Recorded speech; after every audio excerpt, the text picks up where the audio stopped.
Kita tahu Khadijah ni ada banyak pandangan yang kata waktu Nabi berkahwin, ketika itu Khadijah 40 tahun. Tapi sebenarnya ada perbahasan dalam kalangan ulama tentang tu. Betul? Boleh kongsikan sikit? Ulama, kalau kita biasa dengar kan, Nabi kahwin beza jarak umur Nabi dengan Khadijah kan 15 tahun lah kan.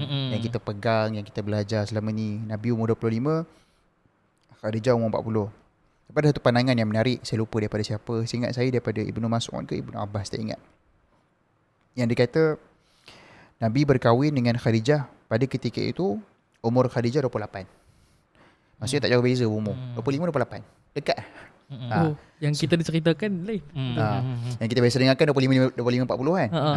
Tapi ada pandangan yang sebut beza umur antara Nabi dengan Khadijah 3 tahun je. Maksudnya tak jauh beza.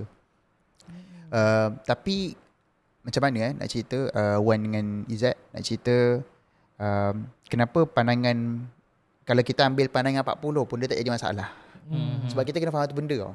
Khadijah walaupun dia umur 40, dia tak macam kebanyakan perempuan hari ni yang umur 40. Yang kecantikannya dah tak sama macam umur 20-an. Okay. Sebab apa?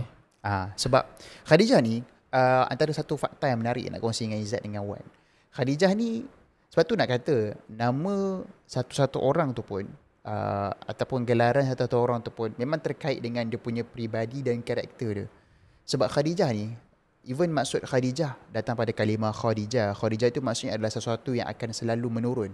Sesuatu yang akan selalu kita sebut sebagai, dia patutnya kalau makin ke depan makin naik lah kan.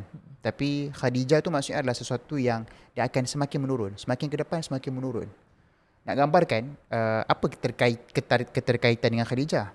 Khadijah ni semakin dia tua, tapi dia punya biologi dia tu macam semakin muda.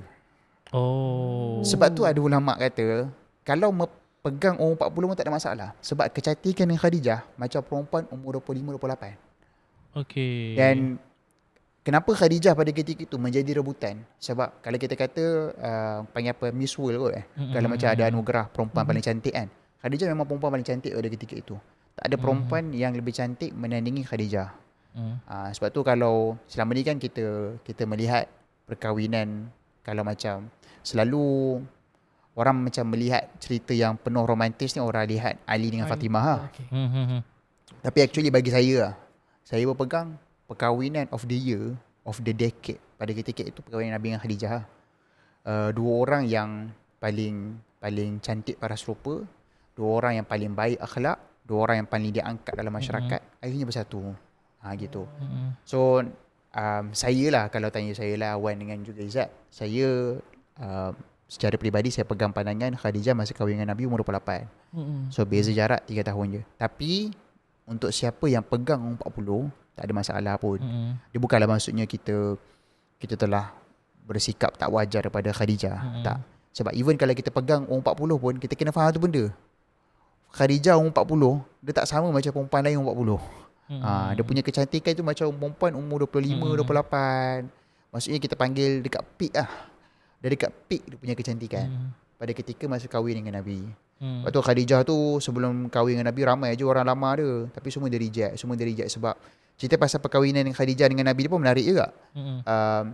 Sebelum Khadijah akhirnya berkahwin dengan Nabi, Khadijah ni dia dapat beberapa mimpi tentang lelaki yang dia akan kahwin ini bukan orang biasa-biasa. Dia akan membawa satu revolusi kepada masyarakat. Yang dikatakan orang yang akan menjadi suami kepada Nabi, suami kepada Khadijah ni adalah seingat saya ada riwayat tu kata macam Khadijah dapat vision dia akan berkahwin dengan Nabi lah. Cuma dia tak tahu siapa lelaki tu. Akhirnya dia siasat-siasat. Lepas tu masa dia nampak betapa indahnya akhlak Nabi, Khadijah tak fikir panjang. Khadijah terus propose. Khadijah propose bukan semata-mata sebab dia suka kepada akhlak baik, tapi sebab dia teringat mimpi dia tu. Ada sebab yang mendorong lah juga ni. Ada sebab lain mendorong lah. Selain daripada memang akhlak Nabi tu menyebabkan Khadijah jatuh cinta, tapi memang diibarat macam Khadijah macam percaya kepada mimpi yang dia selalu dapat dalam mimpinya lah. Dan dia anggap itu sebagai petunjuk daripada Tuhan. Laki ni yang aku kena kahwini. Sebelum berkahwin dengan Nabi, Khadijah pernah berkahwin? Dah, dia janda. Khadijah ni janda. Dia ada 2 orang suami. Seingat saya satu daripada 2 orang suami tu dia mati. Dia dah ni. Dan Khadijah ada anak. Sebelum kahwin dengan Nabi, Khadijah memang dah ada anak dah. So kira macam Nabi ada anak tiri lah. Cuma saya tak ingat siapa nama anak tiri Nabi tu.